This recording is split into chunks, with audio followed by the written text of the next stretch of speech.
ಬಸವಣ್ಣನವರ ತತ್ವ ಸಂದೇಶಗಳನ್ನು ಜೀವನದಲ್ಲಿ ಅಳವಡಿಸಿಕೊಂಡು ಸಿಕ್ಕ ಅವಕಾಶಗಳನ್ನು ಸದ್ಬಳಕೆ ಮಾಡಿಕೊಂಡು ಸಾರ್ಥಕತೆಯ ಜೀವನ ನಿಮ್ಮದಾಗಿಸಿಕೊಳ್ಳಿ.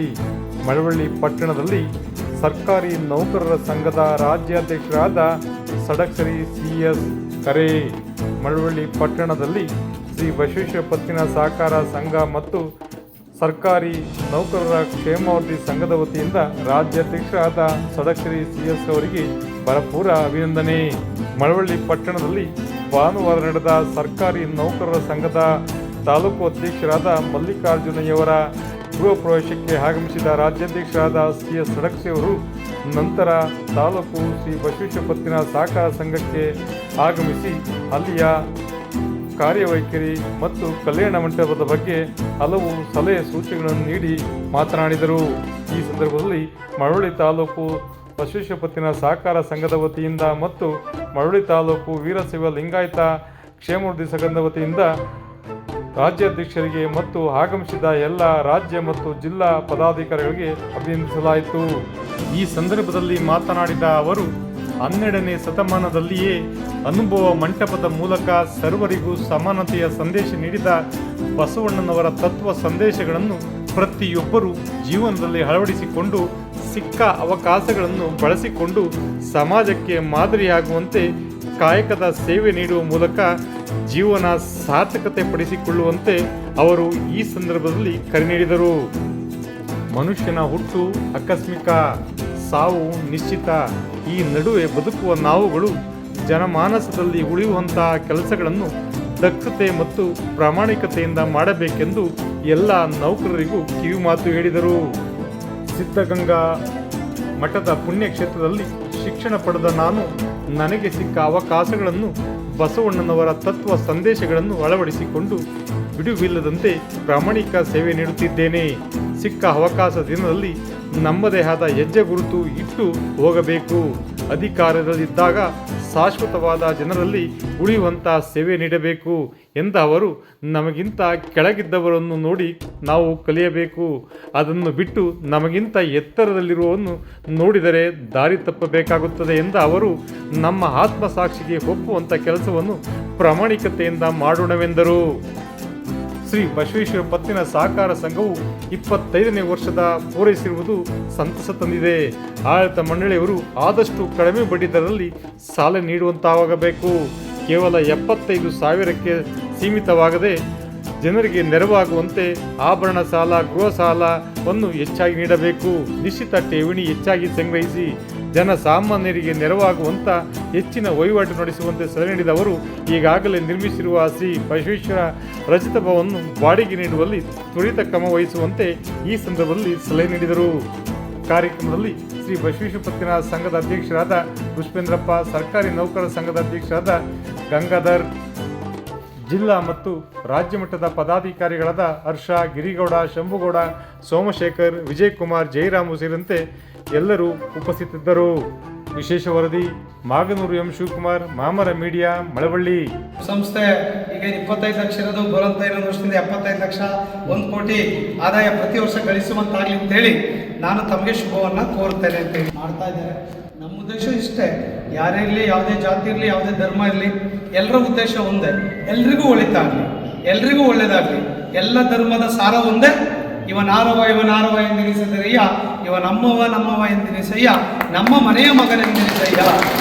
ಹಾಗಾಗಿ ಒಳಗಡೆ ಬಂದ ಬಸವಣ್ಣ ಮತ್ತು ಶಿವಕುಮಾರ ಸ್ವಾಮೀಜಿ ಫೋಟೋವನ್ನು ನಾನು ನೋಡೋದು ನಂಗೆ ತುಂಬ ಖುಷಿ ಆಗಿಬಿಡುತ್ತೆ. ಶಿವಕುಮಾರ ಸ್ವಾಮೀಜಿ, ಬಸವಣ್ಣ ಫೋಟೋ ಅಂದರೆ ನಮಗೆ ಅಷ್ಟು ಒಂದು ಅಭಿಮಾನ. ನಾವೆಲ್ಲ ಸಿದ್ಧಗಂಗಾ ಮಠದಲ್ಲಿ ಓದಿದ್ದು. 15 ವರ್ಷದಿಂದ 2,000 ವಿದ್ಯಾರ್ಥಿಗಳಿಗೂ ಕೂಡ ಕಡುಬಡವರು ಇರಬೇಕು, 95% 90% ಮೇಲಿರಬೇಕು. ಅವ್ರ ಮಾರ್ಕ್ಸ್ PUC ಡಿಗ್ರಿ ಎಲ್ಲ 90% ಮೇಲಿರಬೇಕು. ತುಂಬ ಬಡತನ ಕಾಡ್ತಾ ಇರಬೇಕು. ಅವ್ರಿಗೆ ಓದಲಿಕ್ಕೆ, ಊಟ ಮಾಡಲಿಕ್ಕೆ, ಹಾಸ್ಟೆಲ್ ಆಗಿರ್ಲಿಕ್ಕೆ ಜಾಗ ಇರಬಾರ್ದು. ಅಂಥವ್ರನ್ನ ಓದಿಸ್ಬೇಕು ಅಂತೇಳಿ ಪ್ರತಿ ವರ್ಷ 100 ಜನ ಆ ಭಾಗದಲ್ಲಿರೋನೆಲ್ಲ ಪಿಕ್ ಮಾಡಿ ನಾವೇ ಇಂಟರ್ವ್ಯೂ ಮಾಡಿ ಅದನ್ನು ಗುಬ್ಬಿ ತೋಟದಪ್ಪ ಧರ್ಮ ಸಂಸ್ಥೆಯವ್ರನ್ನ ಸೇರಿ ಒಂದು ಹಾಸ್ಟೆಲ್ ಮಾಡಿ ಇಲ್ಲಿಯವರೆಗೆ 2,000 ವಿದ್ಯಾರ್ಥಿಗಳು ಕಳೆದ 15 ವರ್ಷಗಳಿಂದ ಹಾಸ್ಟೆಲ್ ಓದಿದ್ದಾರೆ. ಒಂದು ಪುಣ್ಯದ ಕೆಲಸ. ಆ ವಿದ್ಯಾರ್ಥಿಗಳಿಂದ ಒಂದು ನಯಾ ಪೈಸೆ ಹಣವನ್ನು ನಾವು ತೆಗೆದುಕೊಳ್ಳೋದಿಲ್ಲ. ಉಚಿತವಾಗಿ ಆ ವಿದ್ಯಾರ್ಥಿಗಳು ಓದಿ ಇವತ್ತೆಲ್ಲ ಇಂಜಿನಿಯರ್ಸ್, ಡಾಕ್ಟರ್ ಆಗಿದ್ದಾರೆ, ಸಾಫ್ಟ್ವೇರ್ ಕಂಪ್ನೀಸ್ಗಳಲ್ಲಿದ್ದಾರೆ, ಒಬ್ಬೊಬ್ರು 2, 3, 5 ಲಕ್ಷ ದುಡಿಯೋವರೆಗೆ ಇವತ್ತು ಬಂದು ನಿಂತಿದ್ದಾರೆ. ಅಂದರೆ ಈ ಥರದ ಒಂದು ಸಮಾಜಮುಖಿ ಕೆಲಸವನ್ನು ನಾನು ಕೂಡ ಅವತ್ತಿನ ದಿನಗಳಲ್ಲಿ ಮಾಡಿದೆ. ಅದು ಇವತ್ತು ಕೂಡ ಅದು ನಡ್ಕೊಂಡು ಹೋಗ್ತಾ ಇದೆ. ಇವತ್ತು ಅದಕ್ಕೆ ಹಿಂದೆ ವೀರಶೈವ ವೆಲ್ಫೇರ್ ಅಸೋಸಿಯೇಷನ್ ಅಂತ ಇಟ್ಟಿದ್ವಿ, ಅದನ್ನು ಚೇಂಜ್ ಮಾಡಿ ನಾನು ಅದು ಕಮ್ಯುನಿಟಿ ಅಂದರೆ ನನಗೆ ಆ ಫೀಲ್ ಸರಿಯಾಗಲ್ಲ ಅಂತೇಳಿ ಡಾಕ್ಟರ್ ಶಿವಕುಮಾರ್ ಸ್ವಾಮೀಜಿಗಳ ನೌಕರರ ಸಂಘ ಅಂತೇಳಿ ಶಿವಮೊಗ್ಗದಲ್ಲಿ ಮಾಡಿ ಸುಮಾರು 2 ಹಾಸ್ಟೆಲ್ನ, ಸುಮಾರು 20 ಕೋಟಿ ವೆಚ್ಚದ 2 ಹಾಸ್ಟೆಲ್ನ ನಮ್ಮ ಆ ಒಂದು ಕಮ್ಯುನಿಟಿ ರಿಲೇಟೆಡ್ ಆಗಿ ಕೂಡ ಉಚಿತವಾಗಿ ಅದನ್ನು ಯಡಿಯೂರಪ್ಪನವ್ರ ಹೆಸರಲ್ಲಿ, ಯಡಿಯೂರಪ್ಪನವರ ಉಚಿತ ವಿದ್ಯಾರ್ಥಿ ಅಂತ ಒಂದು ಅವ್ರ ವೈಫ್ ಮೈತ್ರಾದೇವಿ ಯಡಿಯೂರಪ್ಪನವರು ಅಂತೇಳಿ ಬಾಯ್ಸ್ ಆ್ಯಂಡ್ ಗರ್ಲ್ಸ್ ಅಷ್ಟು ಮಾಡಿ ಶಿವಕುಮಾರ್ ಸ್ವಾಮೀಜಿ ನೌಕರ ಸಂಘದ ಅಡಿಯಲ್ಲಿ ಸ್ವಾಮೀಜಿಗಳು ಎಲ್ಲ ಜಾತಿಗೂ ಕೂಡ ಇದೆ ಮಾಡೋರು ಅನ್ನುವಂಥ ಕಾರಣಕ್ಕಾಗಿ ಆ ಕೆಲಸವನ್ನು ಮಾಡಿ ಇವತ್ತು ಅದ್ಭುತವಾಗಿ ಆ ಭಾಗದಲ್ಲಿ ಹಾಸ್ಟೆಲನ್ನು ಕಳೆದ 15 ವರ್ಷದಿಂದ ಸ್ವಂತ ಕಟ್ಟಡ, ನಾನು ಹೇಳಿದ್ನಲ್ಲ, ಜಾಗ ತೊಗೊಂಡು ಬಿಲ್ಡಿಂಗ್ ಕಟ್ಟಿ ಒಂದು ಗರ್ಲ್ಸ್ ಹಾಸ್ಟೆಲ್ ಒಂದು 8 ಕೋಟಿದು, ಬಾಯ್ಸ್ ಹಾಸ್ಟೆಲ್ ಒಂದು 10 ಕೋಟಿ,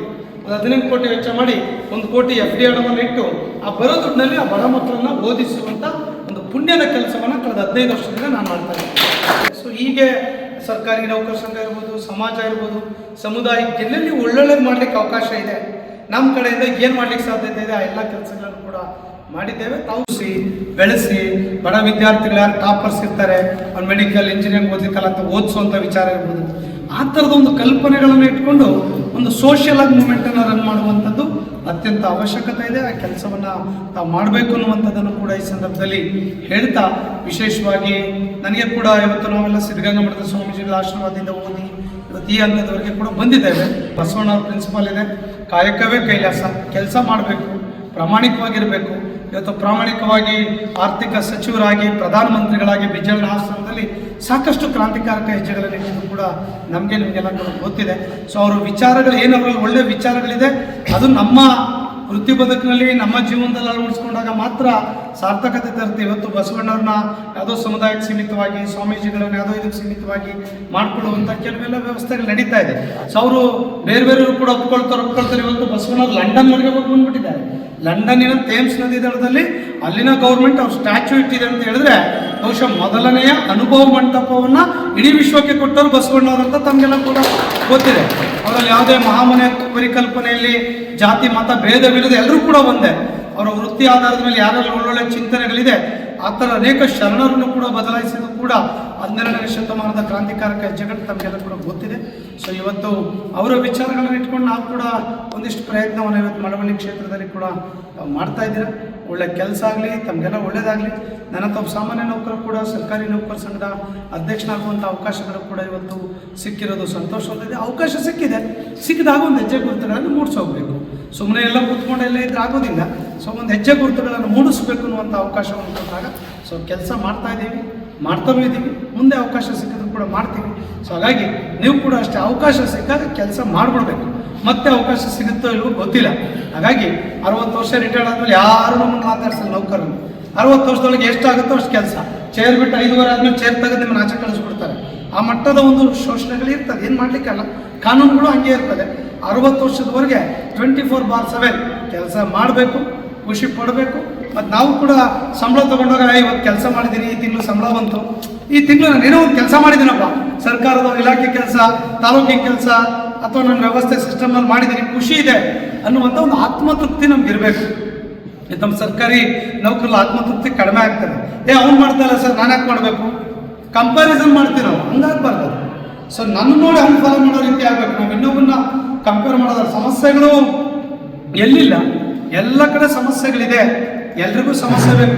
ನನಗೆ ಸಂಬಳ ಜಾಸ್ತಿ ಆಗಬೇಕು, ನನಗೆ ಸೆಂಟ್ರಲ್ ಪೇ ಕಮಿಷನ್ ಆಗಬೇಕು, ನನಗೆ ಇಷ್ಟು ಸಿಗಬೇಕಲ್ಲೂ ಆಸೆ ಇದ್ದಿದ್ದೆ. ಆಸೆಗೆ ಕೊನೆ ಇಲ್ಲ, ಮಿತಿ ಕೂಡ ಇಲ್ಲ. ಸೊ ಇರುವಂಥ ವ್ಯವಸ್ಥೆಯಲ್ಲಿ ನಾವು ಕೂಡ ಒಂದಿಷ್ಟು ಖುಷಿಯನ್ನು ಕಾಣೋಣ. ನಮಗಿಂತ ಕೆಳಗಿರೋ ನಾವು ಯಾವತ್ತೂ ನೋಡ್ಬೇಕು. ನಾವು ಮೇಲಿರೋ ನೋಡ್ಬಿಡ್ತೀವಿ, ಸ್ವಲ್ಪ ನಮಗೆ ಕೂಡ ಕಷ್ಟ ಆಗ್ತದೆ. MLA ಮಿನಿಸ್ಟ್ರು ದೊಡ್ಡ ದೊಡ್ಡ ಕೋಟ್ಯಾಧೀಶರು ನೋಡ್ಬಿಡ್ತೀವಿ, ಸ್ವಲ್ಪ ಅವರಂಗೆ ಆಗಬೇಕು ಅಂತ ಪ್ರಯತ್ನ ಮಾಡ್ತೀವಿ. ಆದರೆ ಕೆಳಗಡೆ ಇರೋನ್ನ ಯೋಚನೆ ಮಾಡಿದ್ರೆ ನಾನು ಅವನಿಗಿಂತ ಚೆನ್ನಾಗಿದ್ದೀನಿ ಅಂತ ಖುಷಿ ಪಡಬೇಕು ವ್ಯವಸ್ಥೆ, ಅವಾಗ ನೆಮ್ಮದಿ ಇರುತ್ತೆ. ಸ್ವಲ್ಪ ದೂರದಲ್ಲಿ ನೋಡೋಕೆ ಹೋದರೆ ಸ್ವಲ್ಪ ನೆಮ್ಮದಿ ಕೆಡುತ್ತೆ ಮತ್ತು ನಾವು ದಾರಿ ತಪ್ತೇವೆ. ಸೊ ಹಾಗಾಗಿ ಶರಣರೆಲ್ಲ ಕೂಡ ಹೇಳಿದ್ದೆ ಅಷ್ಟೇ, ದಾರಿ ತಪ್ಪಕ್ಕೆ ಹೋಗಬೇಡಿ, ಸೊ ನಮಗಿಂತ ಕೆಳಗಡೆ ನೋಡಿ ಬದುಕನ್ನು ಕಟ್ಕೊಳ್ಬೇಕು ಅಂತ ಹೇಳಿದ್ದಷ್ಟೇ. ಸೊ ಹಾಗಾಗಿ ಈ ಥರದ್ದೆಲ್ಲ ಕೂಡ ನಮ್ಮ ನಡುವೆ ಇರುವಂಥ ಚರ್ಚೆಗಳನ್ನು, ಘಟನೆಗಳನ್ನು ಕೂಡ ಈ ಸಂದರ್ಭದಲ್ಲಿ ಉಲ್ಲೇಖಿಸ್ತಾ, ಒಳ್ಳೆಯದಾಗಲಿ. ಯಾರೇ ನಮ್ಗೆ ಅವಕಾಶ ಸಿಕ್ಕಾಗ ಒಳ್ಳೆ ಕೆಲಸ ಮಾಡೋಣ. ಇಂಥ ಬಿದ್ದಪ್ಪ ಚೆನ್ನಾಗಿ ಕೆಲಸ ಮಾಡ್ದ ಅನ್ಬೇಕಷ್ಟೇ. ಯಾಕಂದರೆ ನಾವು ಬದುಕಿದ್ದಾಗ ನಮ್ಮ ಹಿಂದೆ ಮಾತಾಡೋರು ಮುಂದೆ ಮಾತಾಡೋರು ಭಾಳ ಜನ ಇರ್ತಾರೆ.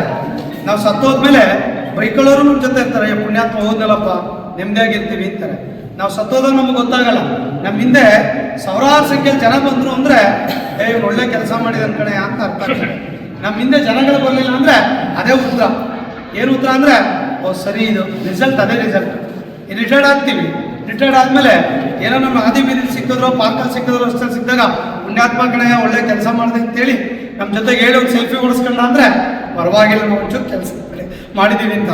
ಅಲ್ಲೇನೋ ನಾವು ರಿಟೈರ್ಡ್ ಆದ ಸೈಡಿಂದ ಹೋದವನು ಅಂದರೆ ಅರ್ಥ ಮಾಡ್ಕೊಳ್ಬೇಕು ನಾವು ಸರಿಯಾಗಿ ಕೆಲಸ ಮಾಡಿಲ್ಲ. ಅದೇ ಪ್ಯಾರಾಮೀಟರ್, ಅದೇ ಮಾನದಂಡ, ಯಾವುದೋ ಜಡ್ಜ್ಮೆಂಟ್ ರಿಸಲ್ಟ್ ಅಲ್ಲ. ಸೊ ಹಾಗಾಗಿ ಅವಕಾಶ ಸಿಕ್ಕಿದೆ, ಸಮಸ್ಯೆಗಳಿದೆ, ಸಮಸ್ಯೆ ನಡುವೆ ಕೆಲಸ ಮಾಡುವಂಥ ಅವಕಾಶವನ್ನು ತಾವು ಮಾಡ್ಕೊಳ್ಳಿ ಎನ್ನುವಂಥ ಮಾತನ್ನು ಈ ಸಂದರ್ಭದಲ್ಲಿ ಹೇಳ್ತಾ, ತಮ್ಮ ಬ್ಯಾಂಕ್ ಉತ್ತರೋತ್ತರವಾಗಿ ಎತ್ತರಕ್ಕೆ ಬೆಳೀಲಿ, ತಮ್ಮ ಸಂಸ್ಥೆ ಕೂಡ ವೆಲ್ಫೇರ್ ಅಸೋಸಿಯೇಷನ್ ಕೂಡ ಒಳ್ಳೇದಾಗಲಿ ಅಂತೇಳಿ ಶುಭ ಕೋರ್ತೇನೆ. ಸೋಮಣ್ಣವರು ಕೂಡ ಎಫೆಕ್ಟಿವ್ ಆಗಿ ಕೆಲಸ ಮಾಡುವಂಥ ಚಿಂತನೆಗಳನ್ನು ಇಟ್ಕೊಂಡಿದ್ದಾರೆ. ಸೊ ಹಾಗಾಗಿ ಅವ್ರಿಗೆ ಕೂಡ ಒಳ್ಳೇದಾಗಲಿ. ತಾವೆಲ್ಲ